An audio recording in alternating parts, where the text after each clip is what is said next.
नमस्कार, आप देख रहे हैं विशेष और मैं हूं आपके साथ निशान चतुर्वेदी। करगिल युद्ध तो आपको याद होगा और यह भी याद होगा कि कैसे पाकिस्तान ने हमारी फौज के लेफ्टिनेंट सौरभ कालिया को बुरी तरह तड़पा तड़पा कर मारा। शहीद कालिया के पिता 16 साल से अपने बेटे के लिए इंसाफ की लड़ाई लड़ रहे हैं, लेकिन सरकार का मानना है कि अंतर्राष्ट्रीय कोर्ट में पाकिस्तान के खिलाफ इस मुद्दे को लेकर जाना मुमकिन नहीं है।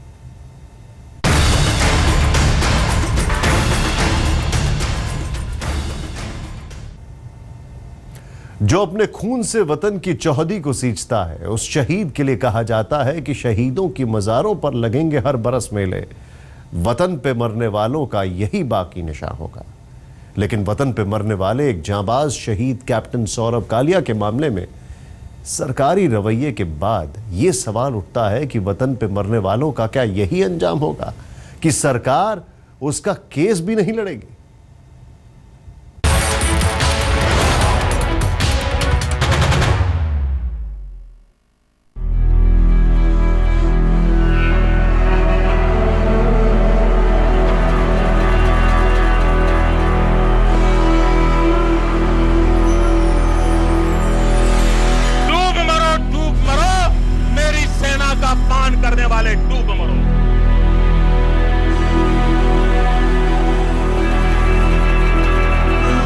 मैं सांस है, जीवित हूं, इस मुद्दे को मैं उठाता रहूंगा, चाहे मुझे कुछ हासिल हो या ना हो।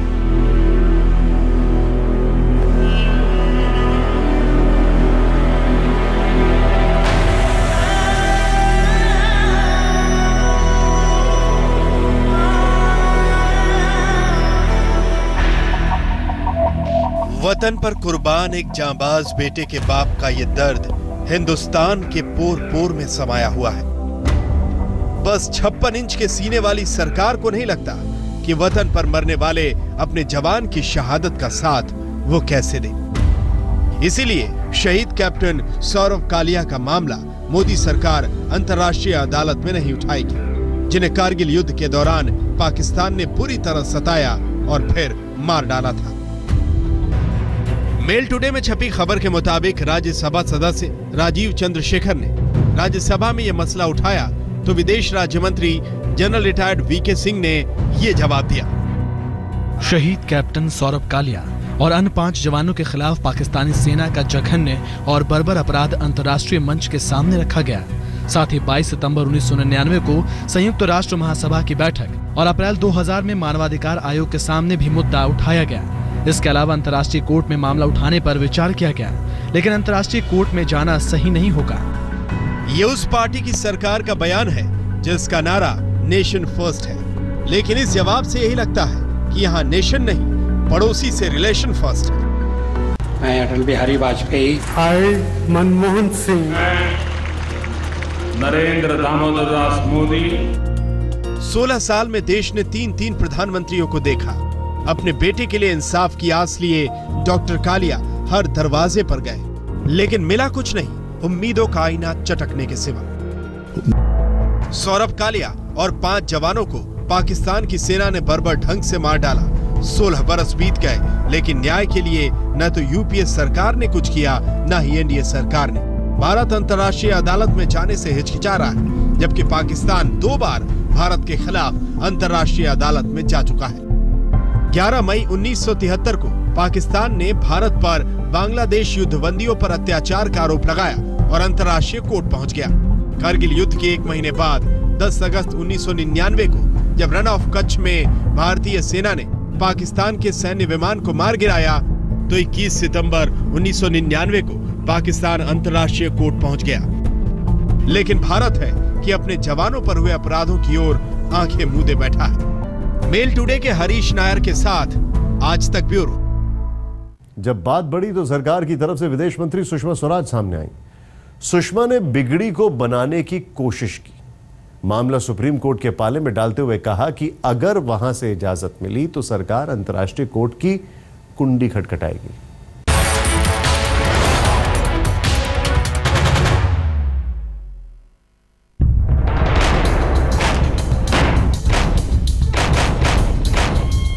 कारगिल युद्ध के पहले शहीद कैप्टन सौरभ कालिया की शहादत पर नरेंद्र मोदी सरकार के रुख की खबर को सुर्खियों में आते देर नहीं लगी। विपक्ष में रहते हुए बीजेपी इस मसले पर मनमोहन सरकार को घेर रही थी, लेकिन जब उनकी सरकार बनी तो उन्हें अपने जांबाज शहीद की लाश नहीं दिखी। दगाबाज पड़ोसी की परेशानी दिखने लगी। मोदी जी प्रधानमंत्री बनने के पहले कुछ कहते थे, प्रधानमंत्री बनने के बाद उनका व्यवहार अलग है। उनको लगता है मेरा लक्ष्य पूरा हो गया, अब मुझे किसी के प्रति जवाबदार नहीं हूं। कैप्टन कालिया की शहादत का मजाक उड़ा तो सियासत भी शुरू हो गई। सरकार और सरकार के सहयोगियों को जवाब देते नहीं बन रहा था। इस मसले पर सरकार की किरकिरी होने लगी तो शाम को आखिरकार विदेश मंत्री सुषमा स्वराज सामने आई और डैमेज कंट्रोल की भरपूर कोशिश की। जिस सुप्रीम कोर्ट में कैप्टन कालिया के पिता नरेश कालिया ने अपने बेटे की शहादत का मसला अंतर्राष्ट्रीय अदालत में ले जाने की अपील की थी, सरकार ने भी उसी सुप्रीम कोर्ट का सहारा लिया।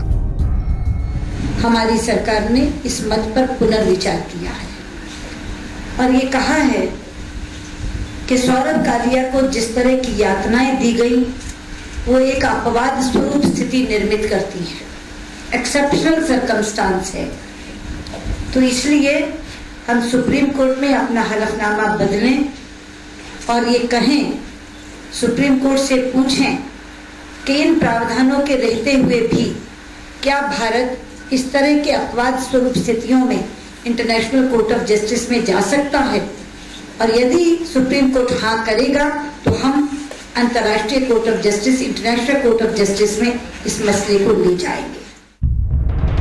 कैप्टन कालिया की शहादत पर 24 घंटे के भीतर नरेंद्र मोदी सरकार ने यू टर्न ले लिया। छीछालेदर से बचने के लिए बड़ी सफाई से सरकार ने यह मामला अब सुप्रीम कोर्ट के पाले में डाल दिया। शरद कुमार, जयपुर, आज तक। अब हम आपको बताते हैं जाबाज शहीद सौरभ कालिया की वो दास्तान जिसमें उनकी बहादुरी है और पाकिस्तान की कायरता।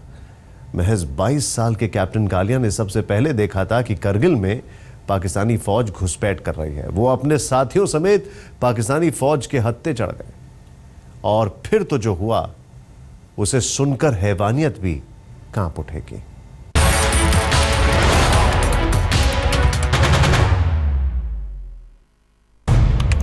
कैप्टन सौरभ कालिया, 4 जाट रेजिमेंट, उम्र 22 साल। हिमाचल प्रदेश के पालमपुर के रहने वाले इस नौजवान कैप्टन की तैनाती जाट रेजिमेंट में हुई थी और पोस्टिंग मिली थी कारगिल में। तारीख 14 मई 1999, जगह कारगिल का काकसर लांपा इलाका। उस रोज कैप्टन सौरभ कालिया अपने 4 जवानों के साथ काकसर इलाके की गश्त पर निकले थे। उनके साथी जवान थे सिपाही अर्जुन राम, भगवान बागरिया, बीकाराम, मूलाराम और नरेश सिंह। कैप्टन कालिया जैसे ही बजरंग पोस्ट पर पहुंचे, वहां उनका मुकाबला पाकिस्तानी घुसपैठियों से हुआ। कैप्टन कालिया की टोली बहादुरी से लड़ी, लेकिन गोला बारूद खत्म होने और दूसरी पलटन के आने से पहले ये लोग पाकिस्तानी सेना की गिरफ्त में आ गए। 25 दिन बाद 9 जून 1999 को पाकिस्तान ने कैप्टन सौरभ कालिया और उनके साथी जवानों के शत विशत शव भारत को सौंपे। कैप्टन सौरभ कालिया को किस कदर यातना दी गई थी, इसकी दास्तां आप सुनेंगे तो आपके रोंगटे खड़े हो जाएंगे। कैप्टन सौरभ कालिया को पाकिस्तानी सेना ने सिगरेट से जगह जगह जलाया था। कैप्टन के कानों में लोहे की सुलगती छड़ें डाली गई थी। पाकिस्तानी दरिंदों ने कैप्टन सौरभ कालिया की आंखें फोड़ दी थी, फिर आंखें निकाली, उनका सिर भी कुचल दिया, उनके दांत और हड्डियां तोड़ डाली। बेशर्म पाकिस्तान ने दलील दी थी कि कैप्टन कालिया की मौत बर्फीले मौसम की वजह से हुई थी और उनका शव उन्हें एक गड्ढे से बरामद हुआ था। लेकिन उनके झूठ का खुलासा हुआ पाकिस्तान में आयोजित एक समारोह tribute to hero of Kargil war of Pakistan में, जिसमें पाकिस्तानी सैनिक, ये कैप्टन सौरभ कालिया ही थे जिन्होंने पहली बार सेना को कारगिल में घुसपैठ की खबर दी थी। उनकी मुस्तैदी से कारगिल तो हमारे कब्जे में आ गया, लेकिन कैप्टन कालिया की शहादत का इंसाफ अभी तक बाकी है। आज तक ब्यूरो। करगिल युद्ध में शहीद कैप्टन सौरभ कालिया के पिता ने अपने बेटे को इंसाफ दिलाने के लिए लंबी लड़ाई लड़ी। वो लड़ाई आज भी जारी है, बस सरकार पर से उनका भरोसा डगमगाने लगा है।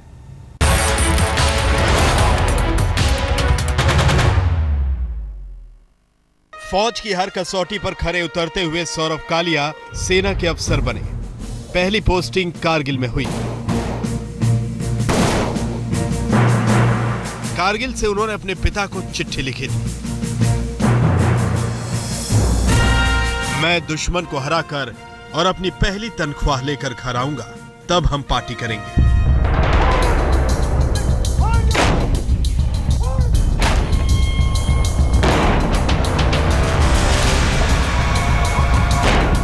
दुश्मन तो हार गया, लेकिन अपना पहला वेतन लेकर कैप्टन कालिया घर नहीं लौटे। 9 जून 1999 को तिरंगे में लिपटकर लौटी उनकी शत-विशत लाश। पिता नरेंद्र कुमार कालिया तो जैसे पत्थर हो गए।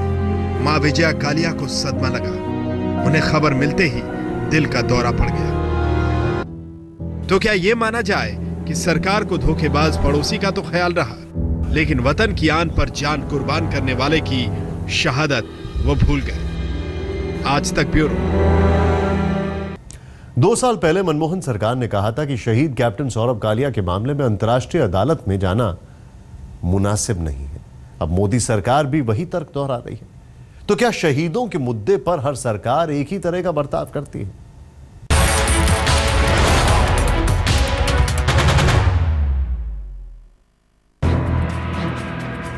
सोलह साल से डॉक्टर कालिया बेटे के लिए न्याय की लड़ाई लड़ रहे हैं। सन 2012 में डॉक्टर एन.के. कालिया ने सुप्रीम कोर्ट से अपील की कि सौरभ कालिया की जघन्य हत्या के लिए विदेश मंत्रालय पाकिस्तान के खिलाफ अंतर्राष्ट्रीय न्यायालय में अपील करे, क्योंकि युद्धबंदियों के खिलाफ पाकिस्तान ने जिनेवा समझौते का उल्लंघन किया है। फरवरी 2013 में यूपीए सरकार ने सुप्रीम कोर्ट में जवाब दाखिल करते हुए कहा कि पड़ोसी देश के साथ रिश्तों को ध्यान में रखा गया है।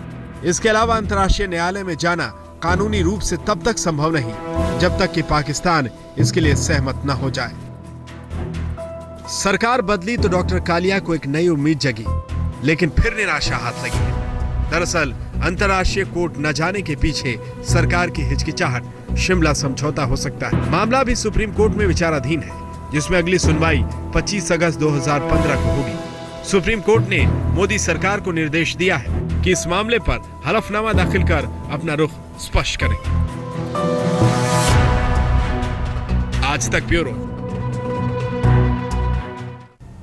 विशेष में बस इतना ही। देश और विदेश की बाकी खबरों के लिए देखते रहिए आज तक।